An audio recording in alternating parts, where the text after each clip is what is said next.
Assalamualaikum warahmatullahi wabarakatuh. Saya Nur Asma Adibah binti Abu Bakar, nombor metrik 078588, akan membentangkan tugasan 2 bagi subjek Al-Mantiq Al-Hadis. Saya akan membentangkan tajuk Jadal fil Quran, dan contoh yang akan diperbincangkan ialah surah Yasin ayat 78 dan 79 berkaitan dakwaan kafir Quraisy tentang hari kebangkitan semula. Secara ringkasnya, jadal fi Quran adalah satu kaedah mujadalah atau hujah dalam Al-Quran di mana Allah menggunakan dalil dan logik untuk menangkis keraguan, membantah dakwaan dan meneguhkan akidah.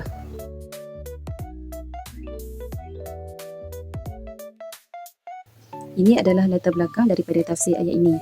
Ayat ini diturunkan sebagai jawapan ilmiah terhadap persoalan tersebut. Ia bukan sekadar menolak dakwaan kafir Quraisy, tetapi menegakkan akidah hari kebangkitan berdasarkan dalil yang logik dan rasional. Seterusnya, proses jadal fil Quran. Yang pertama, dakwaan atau syubhah pihak penentang. Dalam ayat ini, kita lihat Ubay bin Khalaf, seorang kafir Quraisy, mempertikaikan kebangkitan semula. Dia membawa tulang yang sudah hancur dan bertanya kepada Nabi Muhammad SAW, siapakah yang mampu menghidupkan tulang yang telah hancur ini? Ini adalah dakwaan atau keraguan pihak penentang, iaitu syubhah yang menjadi permulaan jadal. Dan yang kedua, bantahan atau penafian terhadap dakwaan. Allah menolak keraguan ini dengan arahan kul, katakanlah wahai Muhammad, dan seterusnya disertakan dengan hujah. Ini menunjukkan bahawa bantahan adalah rasional dan ilmiah, bukan emosional. Seterusnya yang ketiga, hujah rasional, iaitu dalil. Hujah Allah sangat jelas. Yang mencipta manusia pada kali pertama pasti mampu menghidupkannya semula. Secara logik, jika Allah mampu mencipta dari tiada, maka mengulanginya adalah pasti mampu.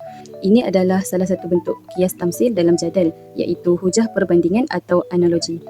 Allah membuktikan kebangkitan semula melalui analogi penciptaan pertama manusia pada dalil allazi ansha'aha awwala marrah.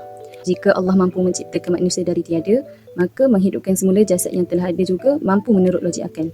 Oleh itu, sebagai rumusannya, man qaddara 'alal insya' qaddara 'alal i'adah. Siapa mampu mencipta, pasti mampu mengembalikan. Untuk manusia, mengulangi suatu perbuatan adalah lebih mudah daripada melakukannya pertama kali. Akan tetapi bagi Allah, menciptakan sesuatu pada kali pertama sama mudahnya dengan mengulanginya kerana Allah Maha Kuasa. Dan yang keempat, yang terakhir, penegasan, natijah atau tujuan. Tujuan jadal ini adalah untuk meneguhkan akidah umat Islam tentang hari kebangkitan. Allah menutup hujah ini dengan sifatnya wa huwa bikulli khalqin alim, menunjukkan bahawa Allah Maha mengetahui setiap makhluk. Dan oleh itu, menghidupkan semula manusia bukanlah mustahil. Natijahnya jelas, iman kepada kebangkitan disokong oleh hujah akal dan wahyu.